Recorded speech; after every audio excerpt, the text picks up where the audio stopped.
लंबा पैराग्राफ हिंदी में ड्रामेटिक शैली में। आज के एपिसोड गंगा में की बेटियां द 9th दिसंबर में कहानी एक ऐसे मोड़ पर पहुंचती है जहां भावनाएं, रिश्ते और सच्चाई एक दूसरे से टकराते हुए नजर आती हैं।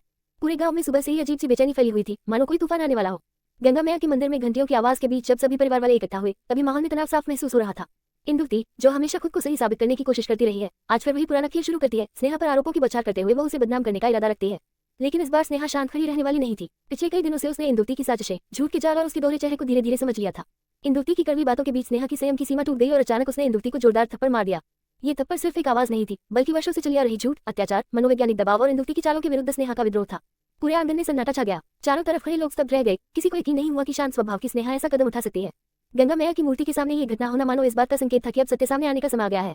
इंदुक्ति पहले तो सदमे में थी, फिर उसका गुस्सा भड़क उठा। वह चिल्लाने लगी, स्नेहा पर आरोप लगाते हुए बोली कि स्नेहा अपनी हदें पार कर चुकी है और वह इस घर को तोड़ने आई है। उसकी आवाज में रोष, डर और हार का मिश्रण दिखाई दे रहा था। लेकिन इससे पहले कि इंदुक्ति अपनी बात आगे बढ़ाती, अचानक सिद्धू आगे आया। सिद्धू, जो हमेशा सही को सही कहने की हिम्मत रखता है, आज खुलकर स्नेहा का साथ देता दिखाई दिया। उसने सबके सामने कहा कि स्नेहा ने जो किया वह गलत नहीं था, क्योंकि किसी भी इंसान की सहनशीलता की सीमा होती है और इंदुक्ति ने पिछले कई समय से घर की हर बेटी को मानसिक रूप से परेशान किया है। सिद्धू की आवाज में दृढ़ता थी, मानो वह पहली बार खुलकर दुनिया के सामने सच ला रहा हो। स्नेहा उसकी बात सुनकर हैरान थी, क्योंकि उसने कभी उम्मीद नहीं की थी कि सिद्धू जैसे शांत और जिम्मेदार व्यक्ति इस समय उसका साथ देंगे। सिद्धू ने परिवार के सामने इंदुक्ति के सारे पुराने कारनामे खोले, किस तरह वह बेटियों के सपनों को कुचलती रही, कैसे उसने गंगा मैया के नाम पर झूठ फैलाए, कैसे उसने घर के लोगों को एक दूसरे के खिलाफ खड़ा किया।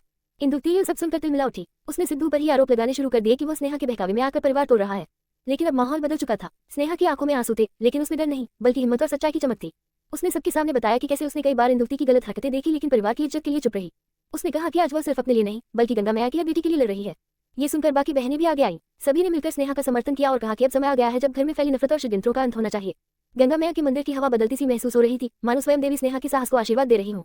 इंदुक्ति हर तरफ से घिर चुकी थी। उसका चेहरा लाल हो गया था। वह कांपते हुए खुद को सही ठहराने की कोशिश कर रही थी, लेकिन सच्चाई सामने खड़ी थी और आज कोई उसे दबाने वाला नहीं था। परिवार के बुजुर्ग भी चुपचाप ये सब देख रहे थे। उन्होंने महसूस किया कि इंदुक्ति की सच्चाई अब खुलकर सामने आ चुकी है। धीरे धीरे सभी ने स्नेहा के कदम को गलत की बजाय साहपूर्ण बताया, क्योंकि यह कदम गुस्से में नहीं, बल्कि स्वाभिमान में उठाया गया था। सिद्धू ने स्नेहा के कंधे पर हाथ रखते हुए कहा, सच्चाई हमेशा जीती है और आज तुमने साबित कर दिया कि गंगा मैया की बेटियां डरती नहीं है। ये सुनकर स्नेहा की आंखों में राहत के आंसू आ गए। पूरे माहौल में भावनाओं का सैलाब उमड़ पड़ा। दर्द, साहस, सच्चाई, प्रतिकार और रिश्तों का नए सिरे से जुड़ना, सब कुछ एक साथ।